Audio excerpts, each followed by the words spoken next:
All right, ready to go? I'm ready. Wait, which one was it? Yeah, that's the sound there. Broadcasting from the world-famous Bondi Beach, this is Bondi Radio. Oh, the mics are back on. We're on practicing training on Bondi Radio right now, so we're live on Facebook as well on Sheena's page, so jump in, guys and girls. I want to introduce myself as well to Sheena's fans and friends and family. Fans and air conditioners. Fans.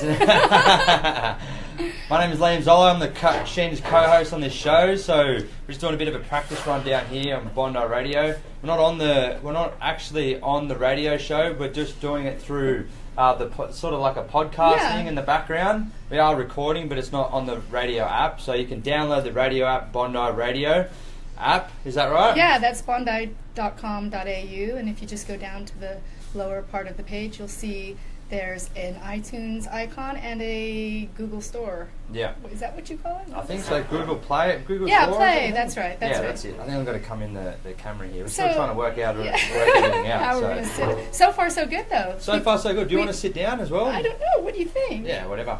Yeah, but I'm just conscious that you can't be seen on Facebook. Yeah, I can be seen. Yeah. I'm looking at it. I'm looking at it the whole time. So It's been a great day, hasn't it? It's been an awesome day. I feel like we can talk forever. Yeah, we can. Well, especially after a second coffee as well. So it's pretty easy to do that one. The only problem is those piccolos don't last too long. No, do they? no. So you just get the straight out coffee hit pretty much straight away, and then I'm just ready to chew everyone's ears off after that. So yours is a little bit more of a slower process. Yeah. You might be able to drink your coffee, and then as soon as we've gone, that's when your coffee high might kick in. Do you get much coffee? Do you get the coffee high? I do. I love coffee, and it's actually, I like too much coffee. I need to stop here soon once I start my fitness regime. So why don't you tell me about my fitness regime? What are you putting me on? So just let's tell the listeners a little bit about you as a coach. We've heard a lot about you as your background, but where are you now, and what kind of coaching are you going to put me through? Look, I mean, we were talking about running yesterday, so I was thinking about putting you on a running plan. But the only challenge is it's a good challenge in a way, because my goal is to get people to have accelerated learning and accelerated ways to be fitter. So it's not to take away from people training for a long period of time, because I know the value of training for 3 to 6 months for an event, or to get fit for a rugby or soccer or tennis or anything like that, to be conditioned in that sport or activity that you want to be conditioned in the most.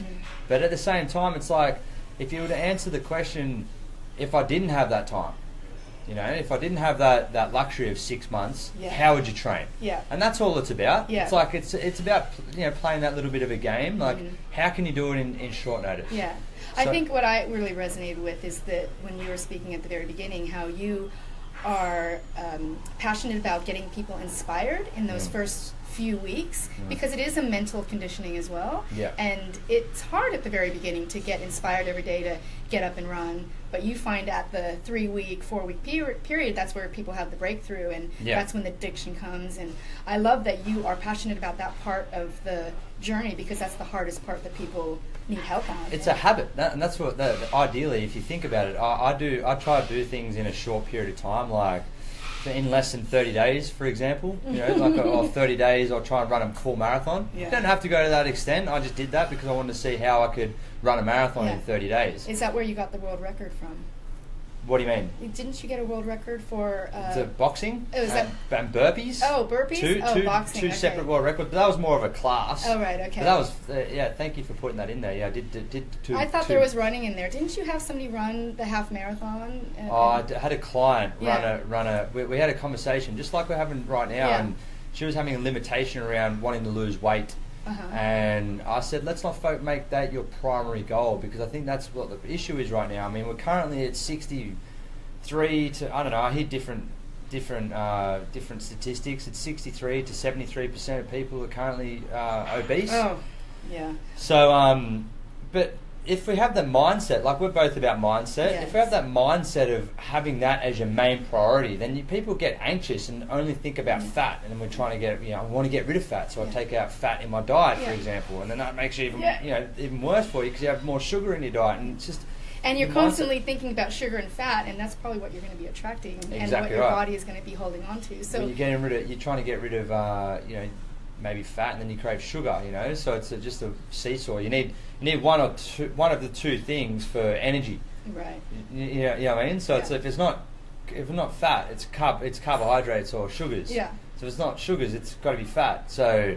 I was just having a conversation with one of my clients, and she wanted to lose weight, and I said, I'll challenge her. I said, let's do the City to Surf. Let's not focus about you wanting to lose 5 kilos.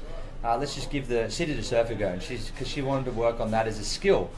And it just so happened to be that the City to Surf was in 21 days from that point. And I said, we're doing it. She goes, I can't run more than 50 metres. I go, we'll figure out a way. Wow. So, and she did it. She ran the full City to Surf in 21 days preparation. Awesome. Well, for the listeners in the US, why don't you tell them what the City to Surf is? City to Surf. And that's what I think I want to do that this year as well. Yeah, you want to do that one? Well, I mean, I've done it before, but I haven't run. Well, that's what I was looking at training together with yourself. Yeah. Maybe doing an accelerated learning, accelerated fitness regime where you're learning to run a certain distance in a certain amount of time.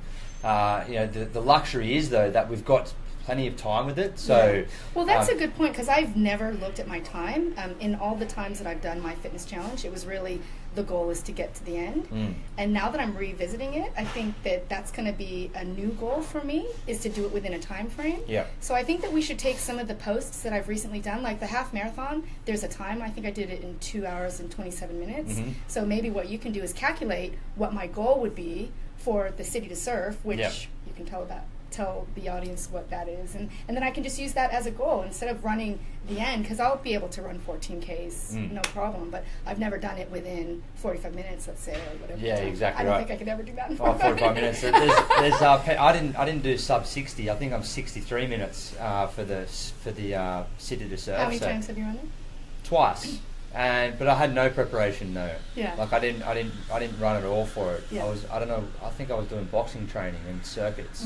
Those sleds and the ropes. I was getting into those toys back then. Yes, so okay. I just, it was more of a, back then it was more of a bit of an ego thing. I've taken that ego away now, because I have a lot more respect for the fitness industry. I thought I could do this on my, easy piece of cake. I can run 14 Ks, and I found that it was quite difficult, and to do it under 60 minutes is a very big achievement. So, but that's a great concept though. Maybe we focus on a time. Yeah. Rather than for the City to Surf, which is just a 14-kilometre run from the city to Bondi Beach, in Sydney, Australia. So that's what the City to Surf is. That's got a good idea. Maybe after I run it within 63 minutes or whatever the goal is, we can come back on air and tell the listeners. The tale, yeah. While you're puffed out, we can come down on Bondi Radio. Podgy gives us the opportunity. So, but I think we're going to work on something like that. But I'd like to challenge you in a couple of weeks though. Yeah. Okay. Like I'm thinking, because you haven't done running in a while. Like I'm thinking, okay, well let's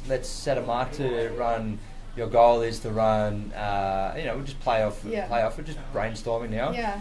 12 Ks in 3 weeks. You've got to run that in a row. Yeah. I love that, because I want to get back up to that place, that zone that we were talking about before. That's when you really zone out. I remember Miles used to say, my ex-husband used to say, who was the one that got me into running, it takes about 2 kms to about a mile and a half before you set into that zone, and that's kind of the pushing point, and once you get there, it's easy. So I used to always think, it's just the first 1 or 2 Ks that I got to get past, and so, but I have not run 12 kms in a very long time. No.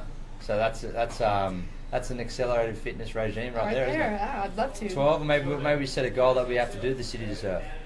The run. I'll take you on the run. Oh, that's interesting. So because you haven't run. Yeah, but you can't run because you go through the tunnel and everything. You can't run with the traffic. Yeah, you can run. With the traffic? You're gonna kill me. No, it's not a half marathon. It's not. It's the City to Surf is though. Is they close the streets down and everything. They close the streets down, but I don't think that we. Maybe we do run, but there's a part of it. There's that little tunnel there that you go through, but you can go above. Okay. So we'll not cheat. It'll be harder because you've got to go uphill for for a certain period of time. Where I think you got to go underneath Woolloomooloo maybe. Yeah, So I love it. I love the idea. Just don't throw me inside the truck. because people, no, not at all. Because people, that's how they practice. They practice running the run. Yeah, of the city let's to do surf. that. So maybe that's your accelerated learning. I Yeah. mean, we're going to run the. And then we can base my time from that first time. We'll get that time tightened, Yeah. and then you'll set me a goal for the city to surf. For the city to surf. So When's the city to surf? It's August, so we've got plenty of time for that one. So, but let's challenge you to run the city to surf and complete it, because it's a pretty hard run Before I go to Texas. before you go to Texas. Yeah. So that's a month. Yeah, a month and a half away. Month and a half away. So Okay. you got to do it before we go to, before you go to Texas. Yeah, that sounds good. So I reckon that's our achievement, because we're going to do burpees as an achievement. I hate burpees. Everyone hates burpees. But that's why I chose burpees for that world record. So tell us about that. What did you do there? We did the most amount of people doing burpees for 2 minutes. That was the goal. How many people were there? Yeah, come in. Yeah, just, Hey there, Haji. Haji's the main man down Come here. say hello to the Facebook crew. Right there. Hello, Facebook crew. Hi there. This looks a bit weird, bringing a ladder into the video studio, but I've got to fix something, and you'll see what I fix in a second. Yeah. Yeah, I don't know. Oh, yeah, you will. Just watch. Just Yeah. pay attention. Pay attention. Listen to these guys, but watch in the background what happens with these magic ladders. I love your accent, Haji. You can talk all day long, really. How good is I it? love it. It's so foreign because we're over here in Australia, and you only hear everything other than Scotland. Yeah. But I love it. He's a great DJ. he's I awesome, love isn't he? listening, and he's pro. Have you done DJing before? He's been Yeah. doing it for years, isn't he? Long. I mean, of course you have before, but this is your main career. You've been doing this for For 25 years? 25 25 years. Yeah, years, wow. he's a what do they call it? The He's master. a hanshi. Yeah, Han. He's not a sensei anymore. He's a hanshi. He's a hanshi. Hanshi. But I think we did a 2 minutes burpees. That was the goal. But it was for the Sydney Children's Hospital. The idea was to raise money for the Sydney Children's Hospital. So it Okay. was doing something that you don't want to do Yeah, for the kids. that's it. So that was the intention. So it's like and it's amazing, people want to donate money but not want to do the burpees. And I go, that's not the point. The point is that these kids are going through pain right now. Yeah. And it's not that they need money, they need people to understand what they're going through. So why don't you put yourself through a bit of pain Yeah. for about 2 minutes to half. It was a half an hour class. Everyone So- thought it was going to be just 2 minute burpee, but I made a class out of it as well. I wanted everyone to get The most out of the experience. well, I charged about $39 a head, Yeah. so 2 minutes, $39. How many burpees can you do in 2 minutes? I don't know. I think people would lost count. Me personally, man, Were you up there on the stage? I was coordinating the event, and it's funny. I got the name. We all broke the record because we had the numbers. We had 295 people breaking that second one, and we needed the numbers. Like every individual counts as it was more based on participants in the class, but Right. I didn't actually do any burpees in that 2 minutes because I was coordinating. Therefore, I wasn't counted in my record attempt. Okay. So it's quite you were ironic. the facilitator? I was the facilitator, but I wasn't counted as a. Well, maybe I wasn't counted as a facilitator. But I wasn't. No, I don't think I was. That's the joke. That sucks. It's funny, but I got the world record, Yeah. and everyone had to pay the. Yeah. Everyone had to do it, so.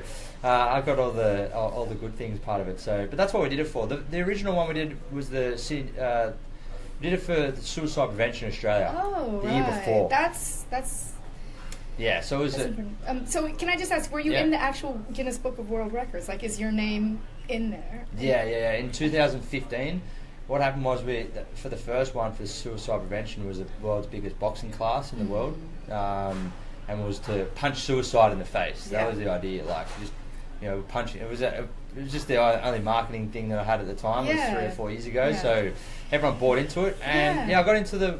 It's a got good the- awareness. I mean, it's very timely that we talk about this now, especially what's just currently What's happened happening. with Chris Cornell. Yeah. It's a shame, isn't it? Yeah, it You know, is. it's I posted something on Facebook a couple of days ago that I definitely think that it was related to his anti-anxiety medicine, and I just think that the whole story is sad and reckless, and more men do it than ladies.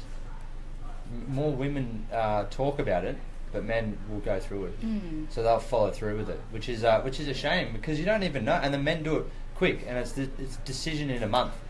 You know, they might think about it on and off, but then it's like within a month, it's going to happen. Yeah. And you can't change their mind with it. So it's very it's so challenging. You just want people to instill great habits when they're young. You know, like if you go down the road of drugs, alcohol, and down that road, and that's where it's going to start to head down. But if you instill like exercise and fitness, and abundance and learning that, I mean, there's no one in the world that doesn't think that physical activity is not good for them. Yes. I challenge anyone in the world to say that our body's not designed to move, but if you're not moving, and I believe that depression and suicide is all stemmed from an imbalance in the chemicals in the body. And obviously, you put chemicals in from Big Pharma, that's going to, mix with the balance, your natural balances. But there are natural balances. I read a story, or I listened to a video of a woman who had a baby, and 2 months later she committed suicide from postnatal depression. And I mean, she wasn't taking any, I don't know if she was taking any drugs, but I'm sure that drugs would have sorted her out at the beginning, because it's a natural, it's natural to have your hormones fluctuate after having a baby. But I wish she would have talked about it. If she would have opened up and talked about it. But as you said, it might go so quickly that when it takes over, it's just bigger than you.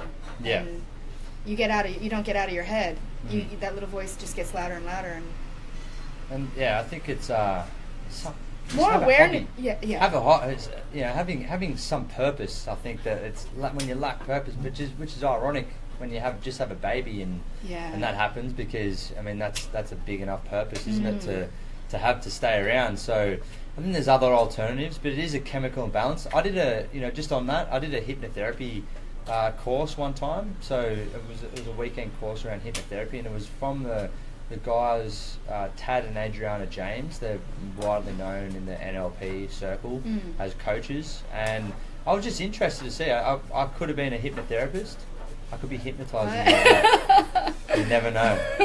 No, I did the course, but I never did the test, so I'm not really a qualified hypnotherapist. Yeah. We just did the course just out of interest. Learned about it. And he says, is it the chemical in the brain that's causing the depression, or is it the emotion that triggers the thoughts that trigger the chemical that triggers the imbalance? Yes. Does that make sense? Yes. And he's just saying, from a point of view, he's just looking at it from the other side.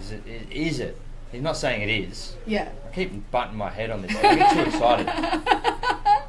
But it is exciting. Is it the chemical that causes it, or is it first? What comes first? I think it's the chemical, because you just have that experience with the newborn, the mom. What were you saying? Is it I was saying the chemical in the brain, or the experience. And in the experience, like you said, it should be the happiest time in her life. She just had a baby, but something was up, and something that nobody saw. So I believe it's a chemical thing, and I think with an extended amount of chemical imbalance, that's when the emotional side comes. And then that's when your life starts to crumble, and then it's a snowball effect. You become depressed because your life isn't good. Yeah. But then what will bring you out of that is exercise. Like you said, it's like the adrenaline is a natural healing that your body can rebalance the hormones. And so many benefits to high intensity exercise as well. I mean, I think that I was just thinking about this the other day, the high intensity exercise thing. I mean, I think I was doing it too much, to the point where it was just getting me, I was feeling sick from it. Like I was just doing it every day, twice a day. If I was a trainer, I was doing it 6 hours a day, but within that I was doing my own 2 trainings, so that's 8 hours a day worth of just fitness. Yeah. So that's like there's got to be a tipping point where it's like, that if you're looking at a bell curve, it's probably just when you go over not the reach of the performance. So but I think physical high intensity exercise, some form of struggle, and beating that struggle, I think that always helps. Yeah, I think when you're doing that kind of, just a little bit off topic of what we're talking about, when I did the North Face 50 and I was training for the North Face 50, I had become a vegan or a vegetarian at that time, and so I took a course on a science nutrition course, and I was really destined to run this challenge and be a vegetarian. And at the very beginning stages, I was exhausted, like what you were just saying. I would come back crying, telling my ex-husband Miles, I can't do this, and he said, you got to eat meat. Like, you cannot be a vegetarian right now and run a freaking marathon. Yeah, exactly. Or half right. marathon or whatever it was. That was 50 Ks. That was 50 Ks? Yeah, the North Face 50 is 50, but it wasn't running. Walk or run? It was in the Blue Mountains, and so you're up and down and upstairs and hills and through water, and that was actually the one time that I said that I was going to have a time frame, and I actually calculated what I was running 21 Ks, and then I added a couple of hours on that, and it's like, yeah, no problem, I'll do this, and I'll be back by 4, and I was I was waddling in it like at the very, very end, the last 50K runner, but yeah, just back on that, I think your diet is important when you're training like that. For what will get you over the bell curve quicker is if you don't have that protein and meat, and your body has the stored up energy that it needs to get through those 21 Ks or whatever you're trying. But that's what I mean. If you're instilling that habit of physical activity first, like, I mean, it's not. He's a musician, so the first thing he was doing was playing guitar. So but then they're quite deep people, artists, like in different ways. I mean, he would have to go to the places where he's done in terms of songwriting and singing, and so that helps. But if you had an essence of that physical activity, that something outside being a musician, it might have helped. I'm not saying it would have or wouldn't have. I mean, it may have helped him. I don't know his story. I mean, I obviously listened to his songs, but I don't know his personal story. I don't know how long he was dealing or what he was. I don't think that many know. I don't know. I don't know if that many people know. I have to do my research on that one. But that's the hardest thing, like when you don't know. So. I mean, even his wife didn't know. Wow. And that's why I just go back to the chemical imbalance, and it comes back to the big pharma. Like, obviously there's a reason why he got on those pills, and I don't object for that reason. But I don't know how long he was on them for. Could have probably been on them for 5 years. I don't think extended periods of time is necessary. It's just to balance it back out and then wean off. Yeah. Not overdose, which is probably what he did. I heard that he maybe took 2, or I don't know, but there was a definite imbalance that made him do that, and it's because of the big pharma. I mean, they've got blood on their hands, in my opinion. What do you mean, the big pharma? Because they're the ones that created the drug that he was taking. That it's called Advent. Something like that. Yeah. I should know my information before I talk about it. No, that's fine. I don't know, patented drugs by heart, but there's so many anyways. It's a multi-trillion-dollar industry, I've been watching The Truth About Cancer again for the second time. I'm helping my friend Ed in Long Beach cure cancer naturally, and it's shocking. I mean, people don't watch this because it's a 9-hour show, but what I have learned, last time I learned so much about the foundation of that industry was built on fraud and deception and lies, and for the sole purpose of making money. And once you learn and you understand that the core is rotten, then you start to wonder what else is rotten. And they are in business to make money. That's what that is. It's a business. There's a P&L, and they have targets, and so they're gonna pump out drugs, and they're not gonna care if there is a warning. I mean, so this is what you're learning in episode 1 of The Truth About Cancer. You're learning all about the industry, the medical industry, and how medicine. I mean, I did bring my notes. I can talk about this now, but we can wait till next week. Wait till next week. We've got plenty of time. Yeah, we do have plenty of time. Yeah, but so I don't know how I got on to that topic, but I do believe it's big pharma coming back to the suicide story, and and they don't care, and they wouldn't even say, "Are you running?" They wouldn't even check that off. You need to be running first before you can take this. What do you mean?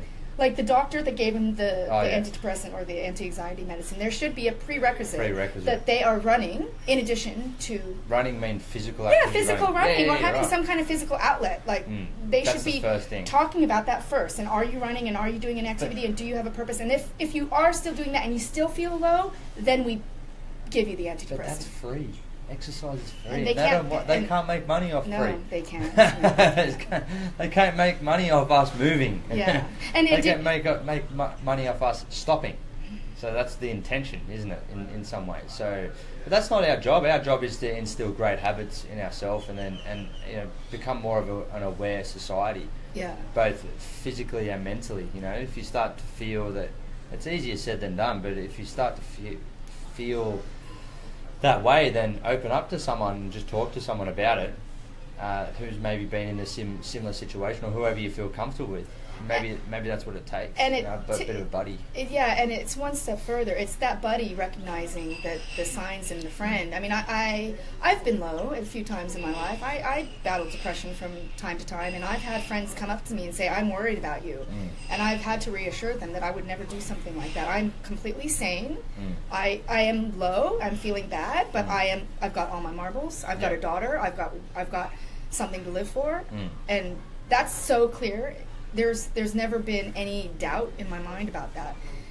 And I think that if somebody were thinking those thoughts, I think that if somebody were to ask them and they talked about it, even the slightest inconsistency or doubt in their voice, you would go back to them and talk to them more and check in more. And we're almost done there in our Hodgie as well. You want to start?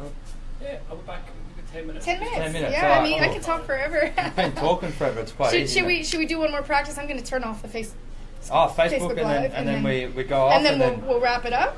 You want to go? So we'll go out, come back in, wrap it up, and then we're out of here. Okay. All right, then. All right, guys. Let's do this. Thanks for. Should we tell them about the name? Should we just? Yeah, we'll comment on the name, guys. Guys, we need to know what the name is going to be. So if you have any ideas, let us know. Broadcasting from the world-famous Bondi Beach, this is Bondi Radio.